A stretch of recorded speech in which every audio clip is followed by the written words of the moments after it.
Hi guys, what's wrong with zombie films? Resident Evil Saga, 28 Days Later, Zombieland, Walking Dead, Last of Us அப்படின்னு நிறைய zombie films and series இருக்குது. அதை நம்ம சொல்லிக்கிட்டே போகலாம். ஆனால் இதெல்லாம் சின்ன வயசில் நம்ம பார்க்கும்போது த்ரில்லிங்காக பயமாக இருக்கும். இது ஒரு மூவியாக மட்டும் பார்க்குற வரைக்கும் எந்த ஒரு ப்ராப்ளமே கிடையாது. எப்போ இது ரியலான ப்ராப்ளமாக சொசைட்டியில் மாறுதுன்னா, இது நம்மளோட சப்கான்ஷியஸ் மைண்டில் இருக்கிற அனிமல் இன்ஸ்டிங்க்டை கொஞ்சம் கொஞ்சமாக டெவலப் பண்ணிக்கிட்டே இருக்கும். நம்மளுக்கு என்ன தான் அது ஒரு ஃபிக்ஷனலாக ஃபீல் ஆனாலும் நிறைய ஜாம்பி கூட்டமாக வருது, அதை சோல்ஜர்ஸ் வந்து ஷூட் பண்ணி கொள்கிறாங்க, இல்லை ஒரு படத்தில் வர்ற ப்ரொட்டகனிஸ்ட் வந்து அதை ஷூட் பண்ணி கொள்கிறாரு, அதை நம்ம ஸ்க்ரீனுக்கு பின்னாலிருந்து பார்த்து என்ஜாய் பண்ணாலும் நம்ம பிரெயின் கிட்ட நம்ம உண்மையை மறைக்க முடியாது. ஆக்சுவலாக நம்ம பிரெயின் அதை என்னவா அசியூம் பண்ணோன்னா, அவங்களும் ஒரு நார்மலான ஹியூமன்ஸ், அவங்க ஒரு வைரஸால் பாதிக்கப்பட்டிருக்காங்க, ஆக்சுவலான க்யூரும் கிடைக்காதனால இவங்க மிலிட்டரியை யூஸ் பண்ணி அவங்கள சுட்டு கொள்கிறாங்க. இது வந்து மனுஷனுக்கும் நடக்கிற ஒரு சண்டையாக தான் நம்ம பிரெயின் வந்து இதை கன்சிடர் பண்ணிக்கும்.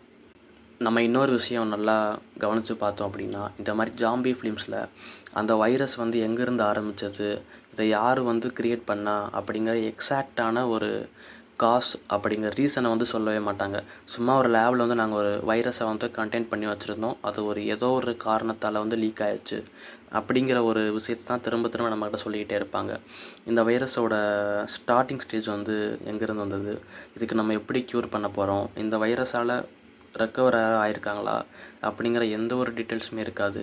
குறிப்பிட்ட சில மூவிஸ் லைக் 28 Days Later அப்படிங்கிற மூவிஸில் தான் இந்த வைரஸ் வந்து எப்படி உருவாச்சு அப்படிங்கிறத ரொம்ப டீப்பாக வந்து எக்ஸ்பிளைன் பண்ணியிருப்பாங்க. அதுவும் அதோட ஒரிஜின்ஸ் வந்து அவ்வளோவா இருக்காது. ஸோ நம்ம அந்த படத்தை பார்க்குறவங்க கன்ஃபியூஷன்லேயே இருப்போம்.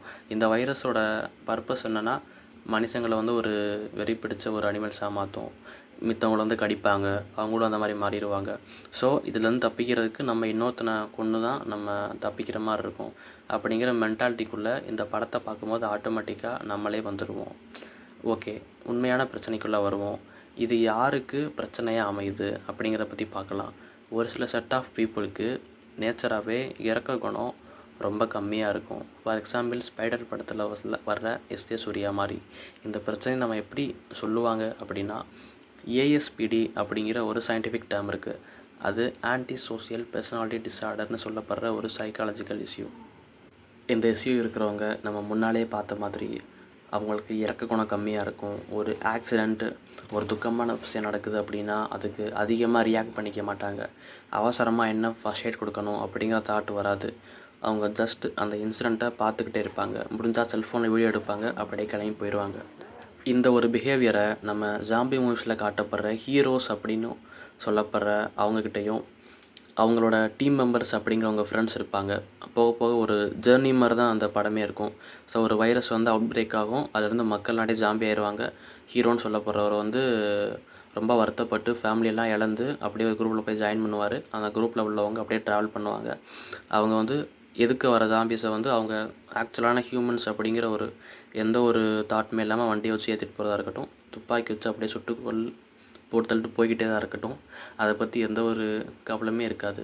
அவங்க ஜஸ்ட்டு சர்வை பண்ணணும் அப்படிங்கிறதுக்காக என்ன வேணால் பண்ணுவாங்க.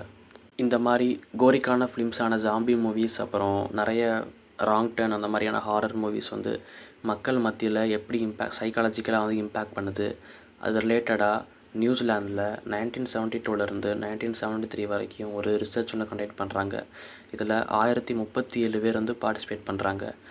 இது நடந்த சிட்டி நேம் வந்து டியூதன். இந்த சிட்டியில் என்ன கண்டக்ட் பண்ணுறாங்கன்னா, எல்லாருமே வந்து இந்த மாதிரியான மூவிஸை வந்து பார்க்க வச்சு இவங்களோட அந்த ASPD லெவல் வந்து எந்த லெவல் குறைஞ்சிருக்கு, அதிகமாகிருக்கா அப்படிங்கிறத செக் பண்ணுறாங்க. இதில் ஷாக்கிங்கான ரிசல்ட் என்னென்னா, 15 வயசு உள்ளவங்களுக்கு ஆர்டிஃபிஷியலாக இந்த மாதிரி கண்டென்ட்டை கன்சியூம் பண்ணுறனால ASPD லெவல் வந்து அதிகமாக இருக்குது. ஃபார் எக்ஸாம்பிள், அவங்கக்கிட்ட ஹெல்ப் பண்ணுற குணம் வந்து ரொம்பவே குறைஞ்சிருச்சு. ப்ளட்டை பார்த்தா உடனே ரியாக்ட் பண்ண மாட்டாங்க, ஒரு இஷ்யூ வந்தால் அதுக்கு வாய்ஸ் அவுட் பண்ண மாட்டாங்க. அவங்க ஜஸ்ட் அதை பார்த்து ரசிக்கிறது மட்டும் இல்லாமல் அப்படியே மூவ் ஆன் பண்ணி போய்கிட்டே இருப்பாங்க. நீங்கள் யோசிச்சு பாருங்களேன், இப்போ ஒரு கண்ட்ரி வந்து நல்லா டெவலப் ஆகிக்கிட்டே இருக்குது. அந்த கண்ட்ரியை நம்ம அப்படியே ஆஃப் பண்ணணும் அப்படின்னா, குண்டு போட்டோ இல்லை வந்து கலவரத்தை ஏற்படுத்தணும் அப்படிங்கிறது அவசியம் இல்லை.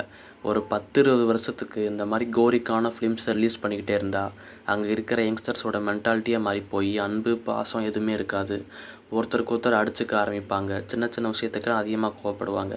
நார்மலான ஒரு இஷ்யூ வந்தாலே அதை எப்படி லீகலாக ஃபேஸ் பண்ணுறது அப்படிங்கிறத யோசிக்காமல் எடுத்தோடனே அவனை கொலை பண்ணிடுவோம், அவனோட டெட் பாடி எப்படி டிஸ்போஸ் பண்ணுறது அப்படிங்கிறத மென்டாலிட்டிக்கு போயிடுவாங்க. இதுக்கு எக்ஸாம்பிளாக கூகுளில் நிறைய சர்ச் ரிசல்ட் வந்து மர்டர் சம்மந்தமாக, அவனை எப்படி கொல்றது, இப்படி ஒரு பிரச்சனை ஆயிடுச்சு, இது எப்படி சால்வ் பண்ணுறது அப்படிங்கிறத பற்றியே தேடல் வந்து ரொம்ப ஜாஸ்தியாகவே ஆகிக்கிட்டே இருக்குது. ஸோ என்னோடய பர்சனலான ஒப்பீனியன் என்னென்னா, இதுக்கு பின்னால் எல்லாம் இந்த மாதிரி கோரிக்கான மூவிஸ் ரிலீஸ் ஆகிறது தான் மெயின் ரீசனாகவே இருக்குது அப்படிங்கிறத நான் சொல்கிறேன். ஒரு 5 to 10 இயர்ஸ் பின்னால் இந்த மாதிரி பிளட் அண்டு கோரிக்கான மூவிஸ் எல்லாம் ஆர்ரேட்டட் அப்படின்னு சொல்லுவாங்க. அடல்ட் மட்டும்தான் பார்க்கணுன்னு சொல்லி தியேட்டரில் வந்து ஒரு ரெஸ்ட்ரிக்ஷன்ஸை வந்து கொண்டு வந்தாங்க. இப்போ என்ன நடக்குதுன்னா, மினிமலான கோரிக் இருக்கிற ஃபிலிம்ஸை வந்து 18+ கீழே மாற்றிட்டாங்க. ரொம்ப ஹையஸ்ட்டாக பிளட் ஸ்பில் ஆகிறது அந்த மாதிரி வந்தால் மட்டும்தான் அதை 18 வயசு மேலே உள்ளவங்க பார்க்கணும் அப்படிங்கிற மாதிரி கொண்டு வந்துட்டாங்க. ஸோ மினிமலான ஒரு கெட்ட விஷயத்தை கன்சியூம் பண்ணாலுமே அது கெட்ட விஷயம் தானே. ஸோ இது எந்த அளவு மினிமல் அப்படிங்கிறதுக்கு ஒரு அளவே இல்லாமல் போய்கிட்டே இருக்குது. இப்போ தமிழ் சினிமாஸே நம்ம எடுத்துக்கிட்டோம் அப்படின்னா, ரிலீஸ் ஆகிற மெஜாரிட்டி ஆஃப் த ஃபிலிம் கத்தி குத்து, துப்பாக்கி குத்து சுடுறது, அந்த மாதிரி பிளட் வந்து அப்படியே ஸ்பில் ஆகிறது, அதை பார்த்து கைத்தட்டுறது, அந்த மாதிரி விஷயம் தான் அதிகமாக ஜாஸ்தியாகிக்கிட்டே இருக்குது. இது தேட்டரில் கைத்தட்டி என்ஜாய் பண்ணுற மக்கள் அவங்க தெருலையோ இல்லை நியூஸ் சேனல்லையோ ஏதோ ஒரு கொலை நியூஸ் பார்க்கும்போது அதுக்கு மட்டும் கமெண்ட்டில் வந்து திட்டுறது, கவர்மெண்ட்டை வந்து குறை சொல்கிறது, ஒருத்தருக்கு ஒருத்தர் ப்ளேம் பண்ணிக்கிறது அப்படிங்கிற விஷயத்த வந்து பண்ணுறாங்க. இதெல்லாம் ஏன் நடக்குது? இதுக்கெல்லாம் எது ஒரு இக்னிஷனாக இருக்குது அப்படிங்கிற தாட்ஸுக்கு அவங்க வந்து வரவே மாட்டேங்கிறாங்க.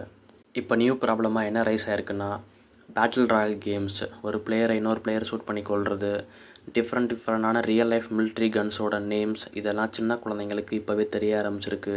இதனால் அவங்களோட எமோஷ்னல் வந்து ரொம்ப நம்பாயிருச்சு. ஒருத்தனை கொல்றது அப்படிங்கிறது ரொம்ப பெரிய தப்பு அப்படிங்கிறது அவங்களுக்கு சின்ன வயசுலேயே புரியவே மாட்டேங்குது. இப்படிப்பட்ட குழந்தைங்க பெரிய ஆளானால் என்ன மாதிரி மென்டாலிட்டியில் வளருவாங்க? நாளைக்கு ஏதாவது வார் வந்தாலும் அவங்க கையில் ஒரு கன் கிடச்சா அவங்க அந்த கன்னை ஒரு வெப்பனாக பார்ப்பாங்களா, இல்லை ஒரு டாயாக பார்ப்பாங்களா அப்படிங்கிறது ரொம்பவே ஒரு கேள்விக்குறியான விஷயமாக தான் இருக்குது.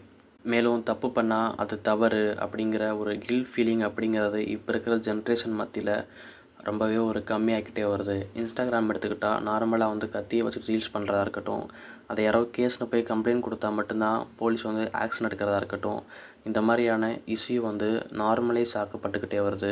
இதுக்கு பின்னால் எல்லாம் என்ன ரீசன் இருக்குது அப்படிங்கிறத கண்டுபிடிக்கிறது உங்களோட வேலை. பார்த்தீங்களா, ஒரு மூவிஸ் வந்து சொசைட்டியை எந்தளவு இம்பேக்ட் பண்ணும், அது எப்படி ஒரு நாடை உள்ளேருந்தே கரப்ஷனுக்கு உள்ளாக்கப்படும், பீப்புளை வந்து சுத்தமாக கெடுத்துரும் அப்படிங்கிறத டீட்டெயிலாக நம்ம கண்ணு முன்னாடியே பார்க்க முடியுது. இது நமக்கு இப்போ நடக்குது. இதெல்லாம் USA அந்த மாதிரியான வெஸ்டர்ன் சிட்டிஸில் 20 இயர்ஸ் முன்னாலேருந்தே அந்த பிரச்சனை ஆரம்பித்தது. ஏன்னா அவங்க தானே இந்த விஷயத்தெல்லாம் பரப்புறதே. அடிக்கடி ஸ்கூலுக்குள்ளே கன் ஷூட் நடக்கிறது, ஒரு டீச்சர்ஸ் வந்து ஒரு ஸ்டூடெண்ட்டை மொபைல் யூஸ் பண்ணாதன்னு சொன்னால் மறுநாள் அவன் மொபைல் கொண்டு வரக்கூடாது. ஆனால் USAல என்ன நடக்கும்னா, அவன் கன்னை கொண்டு வந்து அந்த டீச்சர்ஸே போட்டு தள்ளுறது, இந்த மாதிரியான ப்ராப்ளம்ஸ் வந்து அதிகமாக நடக்குது. நம்ம கண்ட்ரீஸ்லேயே இப்போது இந்த மாதிரி கொஞ்சம் கொஞ்சமாக நடக்க ஆரம்பிக்குது அப்படிங்கிறத நியூஸில் பார்க்க முடியுது. இதை எப்படி அவாய்ட் பண்ணுறது, இந்த மாதிரி பிரச்சனையெல்லாம் நம்ம எப்படி நம்ம நாட்டுக்குள்ளே வராமல் தடுக்கிறது அப்படிங்கிறத கமெண்ட்டில் டிஸ்கஸ் பண்ணுங்கள். மேலும் அடுத்து என்ன டாபிக் பேசலாம் அப்படிங்கிறத கமெண்ட் செக்ஷனில் லீவ் பண்ணுங்கள். பேசுகிற டாப்பிக்கெல்லாம் பிடிச்சிருக்குன்னா லைக் அண்ட் சப்ஸ்கிரைப் பண்ணுங்கள், ஷேர் பண்ணுங்கள். Bye tata.